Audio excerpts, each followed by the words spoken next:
जय हिंद साथियों, मैं विकास पाल और आप सभी साथियों का फिटमैन विकास में बहुत बहुत स्वागत है। साथियों, ये पार्ट चौथा है। इससे पहले हमने 3 पार्ट आप सभी को बता दिया है। और साथियों, मैं सबसे आप सभी को बता दूं, ये कंप्यूटर का सीरीज है। और अगर आपने यूपी एएसआई मतलब Uttar Pradesh assistant sub inspector का आपने फॉर्म फिल किया है, या कंप्यूटर ऑपरेटर का आपने फॉर्म फिल किया है, या कोई भी ऐसा पेपर है जहां पे आपने फॉर्म फिल किया है और कंप्यूटर से रिलेटेड सवाल पूछे जा रहे हैं, तो आप सभी के लिए ये विगत परीक्षाओं में पूछे गए प्रश्न हैं पर आधारित जितने भी इंपॉर्टेंट सवाल थे, मैं वही सवाल लेकर आया हूँ साथियों। जिसे computer Uttar Pradesh UP ASI की बात करें, असिस्टेंट सब इंस्पेक्टर की अगर बात करें, तो यहाँ पर करीब में 25 प्रश्न पूछे जाते हैं। तो मैं अगर आप ये मेरा सीरीज जो है अगर विस्तार से देख लेंगे ना, तो सच बता रहा हूँ आपके 20 सवाल जो हैं यहीं से हूबहू रिपीट सवाल मिल जाएंगे। ठीक है, तो आइए शुरू करते हैं विगत परीक्षाओं में पूछे गए प्रश्न। हमारा पहला प्रश्न है कि देश का प्रथम कंप्यूटर साक्षरता जिला कौन सा था। आई रिपीट, देश का प्रथम कंप्यूटर साक्षरता जिला कौन सा था। तो ये केरल राज्य का एक मल्लपुरम जिला है जो सबसे पहले कंप्यूटर साक्षरता के जिला में आया था। अगर राज्य की बात होगी तो यहाँ पे केरल हो जाए। केरल राज्य का जो है मल्लपुरम जो है ये जिला था। ठीक है, भारत में पहला कंप्यूटर कब और किसके द्वारा स्थापित किया गया था। बहुत आसान सवाल है। भारत का पहला कंप्यूटर कब और किसके द्वारा स्थापित किया गया था। सबसे पहला कंप्यूटर 1956 में और भारतीय सांख्यिकी संस्थान कलकत्ता के द्वारा स्थापित किया गया था। भारत में कंप्यूटर का प्रथम प्रयोग कब और कहाँ किया गया। प्रथम प्रयोग कब और कहाँ किया गया। प्रथम प्रयोग जो है 16 अगस्त 1986 को और बेंगलोर के प्रधान डाकघर में किया गया था। भारत का प्रथम कंप्यूटरकृत डाकघर कहाँ पर है। भारत का प्रथम कंप्यूटरकृत मतलब सारी चीज़ें कंप्यूटराइज बेस पर हो रही हैं, वो ऐसा डाकघर भारत में कहाँ पर है, कौन से स्थान पे है। तो साथियों वो नई दिल्ली में है। आई रिपीट, नई दिल्ली में है। बहुत इंपॉर्टेंट सवाल है, स्टार बना लीजिएगा साथियों। ये सारे इंपॉर्टेंट हैं और सारे प्रीवियस ईयर में पूछे गए हैं ना कहीं। तो साथियों, अगर आप ग्रुप डी या एनटीपीसी या रेलवे का कोई भी वैकेंसी है, या तो आप उत्तर प्रदेश पुलिस में तो आ ही रहा है computer operator, assistant sub inspector, jail warder, और तथा आप दिल्ली पुलिस का जो वैकेंसी है, इन सारी चीज़ों में आप सभी को यहाँ से अगर हाँ साथियों बीएसएफ एससीएम बीएसएफ में एससीएम और एएसआई, उसमें भी एएसआई का पद होता है, वहाँ पे भी 20 सवाल जो है कंप्यूटर के पूछे जाते हैं। तो वो अगर आपने वो भी अगर आपका है तो वहाँ यहाँ भी ये भी आपका इंपॉर्टेंट होगा। ठीक है साथियों, मैं बहुत सरल शब्दों में समझाने का प्रयास करता हूँ। किस कारण से आधुनिक युग को कंप्यूटर युग की संज्ञा दी जाती है। किस कारण से आधुनिक युग को कंप्यूटर युग की संज्ञा दी जाती है। हर क्षेत्र में कंप्यूटर के विविध अनुप्रयोग के कंप्यूटर आधारित सूचना तकनीकी को क्या कहा जाता है। इनको कहा जाता है इंफॉर्मेशन टेक्नोलॉजी। ठीक है साथियों, हमने बाकायदा एक प्लेलिस्ट बना रखा है, आप जाके अगर आपने पहला पार्ट नहीं देखा है तो वहाँ पे आप जाके देख सकते हैं।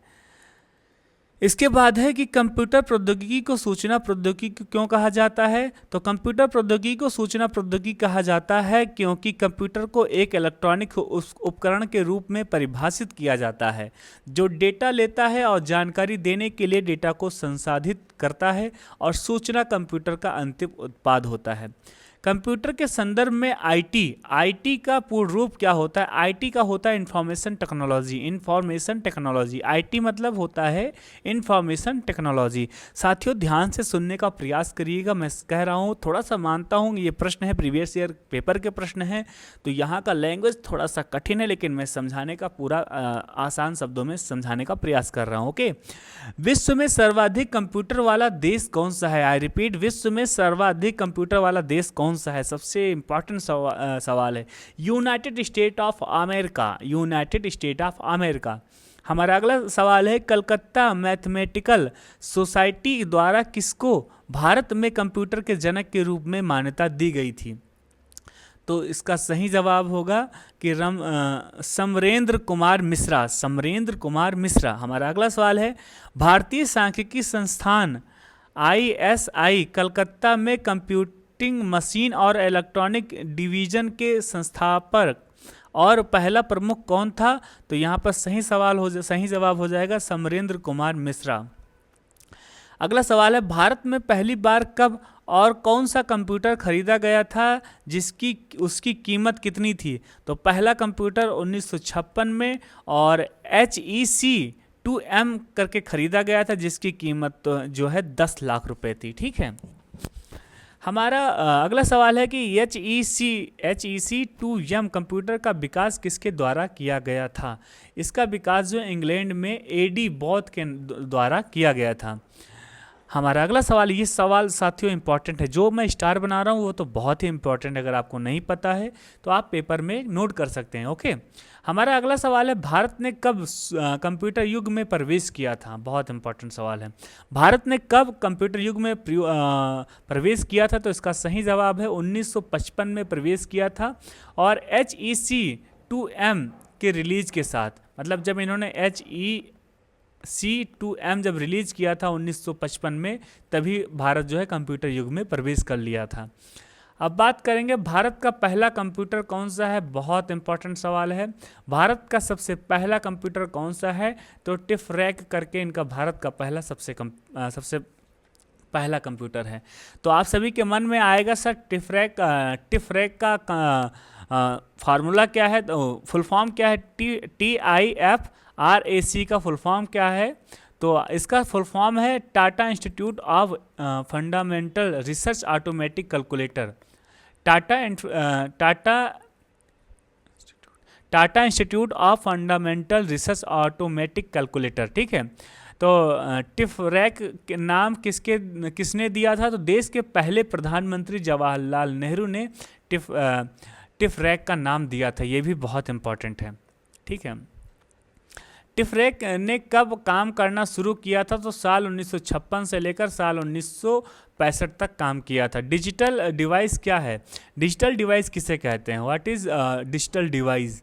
तो कंप्यूटर तथा इंटरनेट का प्रयोग करने वाले तथा उससे वंचित रहने वाले लोगों के बीच का अंतर डिजिटल डिवाइस कहलाता है। ठीक है, हमारा अगला सवाल है, माइल ऐप सबसे कम कीमत का एक लैपटॉप है जिसे एक कंपनी के द्वारा बाजार में उतारा गया था, तो उसको कहते हैं HCL। किसके बारे में विश्व का सबसे सस्ता टैबलेट PC होने का दावा किया गया है? तो आकाश टैबलेट PC जो भारत के हैदराबाद स्थित डेटाविल्स कंपनी द्वारा बनाया गया है, जो सबसे सस्ता होने का दावा किया गया है। हमारा अगला प्रश्न है, कंप्यूटर में यूजर को क्या कहा जाता है? बहुत इंपॉर्टेंट है, 2 स्टार बना लीजिए साथियों, ये बहुत ही इंपॉर्टेंट है। जो कंप्यूटर में यूजर होते हैं उनको क्या कहा जाता है? तो उनको ह्यूमन वेयर कहा जाता है। क्या कहा जाता है? ह्यूमन वेयर कहा जाता है। ठीक है, GPU का पूर्ण रूप क्या है? What is full form of GPU?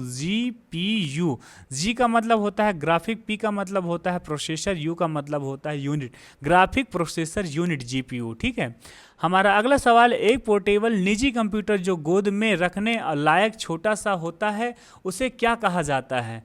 उसका सही जवाब है लैपटॉप या नोटबुक कंप्यूटर कहा जाता है। एक पोर्टेबल निजी कंप्यूटर जो गोद में रखने लायक छोटा सा होता है उससे क्या कहा जाता है? लैपटॉप या नोटबुक कंप्यूटर कहा जाता है। ठीक है साथियों, इसका हमारा अगला सवाल है, लैपटॉप और डेस्कटॉप कंप्यूटर को कहा जाता है, क्या कहा जाता है? माइक्रो कंप्यूटर कहा जाता है। मतलब जो लैपटॉप या टेक्स्टबुक होता है छोटा होता है, माइक्रो मतलब छोटा होता है, तो उसे माइक्रो कंप्यूटर भी कहते हैं। ठीक है, एक छोटा सा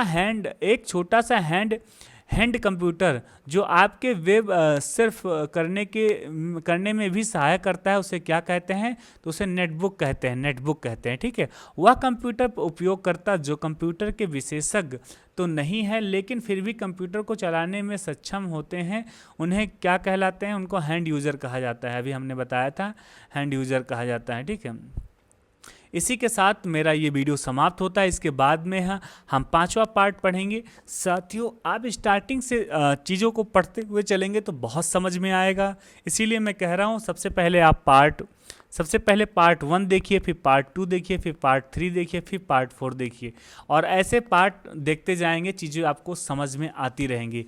आई रिपीट, आप मैंने एक प्लेलिस्ट बना रखा है, आप मेरे चैनल को सबसे पहले सब्सक्राइब करिए और हमारे प्लेलिस्ट में जाके और फिर चीज़ों को विस्तार से देख के समझने का पूरा प्रयास करिए। आई थिंक आप सभी को समझ में आएगा, ठीक है। साथियों इसी के साथ वीडियो को लाइक करिएगा। और अभी भी आपके मन में कोई डाउट है तो साथियों आप टॉपिक का नाम बता दीजिए हमें कमेंट में, मैं पूरा प्रयास करूँगा उस टॉपिक को भी क्लियर कराने का, ठीक है। और अपने यार दोस्तों को शेयर करिएगा जिन साथियों ने यूपी एएसआई या बीएसएफ एएसआई या एससीएम करके जो भी फॉर्म फिल किए हैं जिसमें कंप्यूटर से सवाल पूछे जाते हैं, उनके लिए बहुत महत्वपूर्ण सवाल होगा। हमारे चैनल पर पहली बार जुड़े हैं, चैनल को सब्सक्राइब करिएगा। मैं महाबली से प्रार्थना करूँगा आपको साहस दे, हिम्मत दे, सामर्थ्य दे, आप मन लगा के पढ़ाई करें, आपको भर भर के खुशियाँ दे। जय हिंद, वंदे मातरम।